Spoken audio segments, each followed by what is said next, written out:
أكيد طبعًا مش كل يوم هيبقى لحمة وفراخ، حتى لو في رمضان لازم نوفّر، زي ما إحنا شايفين الأكلة بتاعتنا فعلًا أكلة جميلة تفتح النِفس، وفي نفس الوقت ما فيش حرمان، كل حاجة موجودة والحمد لله، لإن بيفضل عندنا أكل كتير في رمضان، ما ترميش أي حاجة. تعالي هاقول لِك إزاي النهارده تحاولي إن أنتِ برضه تاكلي كل اللي نِفسِك فيه، وفي نفس الوقت ما اشتريتيش كل يوم لحمة أو فراخ. هنعمل أكل من أحلى الأكلات النهارده، يعني لا هي أكلة شعبية ولا هي لحمة وفراخ. تعالوا بقى معانا هنشوف هنعمل ايه مع بعض النهارده. السلام عليكم، ازيكم يا حبايبي عاملين ايه؟ كل سنة وانتم طيبين. ان شاء الله النهارده هنعمل أكلة جميلة خالص. الأكلة بتاعتنا زي ما احنا شايفين، يعني فضل عندنا محشي. كنا عاملين محشي مثلا، فضل عندنا طبق كبير. كان فضل عندنا حتتين من صدر الفرخة زي ما احنا شايفين. عملت برضه يعني كمّلت بشوية مكرونة زي ما إحنا شايفين برضه، يعني طبقين مكرونة كده كويس خالص، وكمان طبقين سلطة. وعملت يعني ده مش أساسي برضه، لو عندِك يعني مثلًا أي حاجة هتكفّي، مش لازم بيض، البيض غالي والفراخ غالية والدنيا غالية زي ما إحنا عارفين. طيب هنعمل إيه؟ في عندي اللي بياكل بيض وفي لأ. أنا عملت بيضتين 2 بس، وعملت سلطة وعملت بطاطس زي ما إحنا شايفين. بطاطس سلقتها وبعدين قليتها، حمّرتها زي ما إحنا شايفينها كده. والله أكل يا حبايبي فعلًا يفتح النِفس، وفي نفس الوقت موفّر جدًا.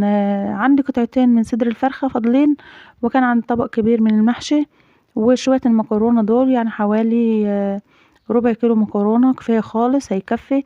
الأسرة بتاعتنا عبارة عن يعني 7 أفراد. ما شاء الله يعني والله في رمضان فعلًا كل حاجة فيها بركة. فأقل أكل بيكفّي يا جماعة والله، والأكل ده برضه فضل منه والله، يعني الواحد بيزعل على أي حاجة تفضل وتترمى وكده، فالأفضل إن إحنا ما نرميش حاجة خالص. لو فضل عندِك أي حاجة كمّلي بيها تاني يوم، حتى لو يعني مثلًا ممكن تحطيها على السحور، المهم ما نرميش حاجة خالص. فطبعًا الأكل كده كان كتير. ده برضه فكرة من يعني إن إحنا نعمل أكل يوم، مش لازم نجيب لحمة، لازم نجيب فراخ.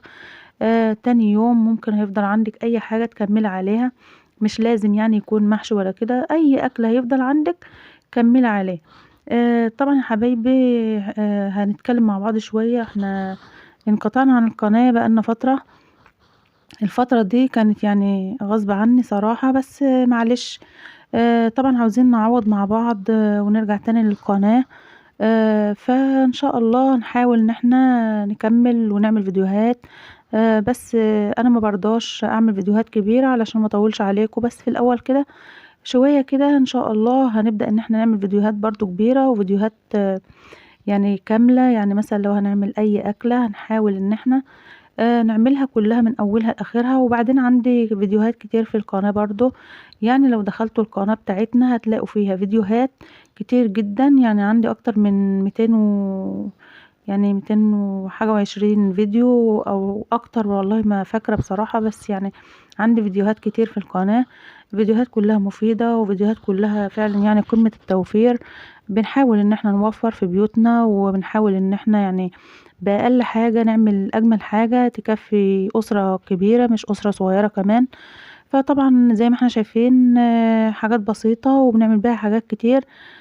بالنسبة للفيديوهات بتاعتنا يعني لو حبيتوا تدخلوا وبرضه لو شُفتوا أي فيديوهات في القناة بتاعتنا، يا ريت تكتبوا لنا رأيكم، يعني نكمّل على الطريقة الأولى زي ما إحنا كنا ماشيين، الفيديوهات بتاعتنا تكون فيديوهات كاملة، والّا نعمل فيديوهات بسيطة زي كده ونتكلم برضه فيها عن أي حاجة أنتم عايزينها. سواء مثلًا الأكلة اللي إحنا عاملينها يعني نشرحها برضه، أو عاوزين مثلًا نعمل الأكلة كاملة من بدايتها لنهايتها ونصورها من الأول للآخر. اللي أنتم برضه عايزينه يا ريت تكتبوا لنا رأيكم في التعليقات يا حبايبي. وكل سنة وأنتم طيبين. بس يا ريت بقى كل الناس اللي بتتفرج على فيديوهاتنا تشترك في قناتنا. ويا ريت لايك لكل فيديو تشوفوه، إكرامية منكم بصراحة يعني، بس علشان الفيديو يتشاف مش أكتر من كده يا حبايبي. وكل سنة وأنتم طيبين. وربنا يجعلها سنة سعيدة علينا وعليكم وعلى الأمة الإسلامية يا رب. وكل سنة وأنتم طيبين يا حبايب قلبي. وبعدين كل اللي بتعملوه معانا ربنا يجعله في ميزان حسناتكم، ربنا يجازيكم كل خير.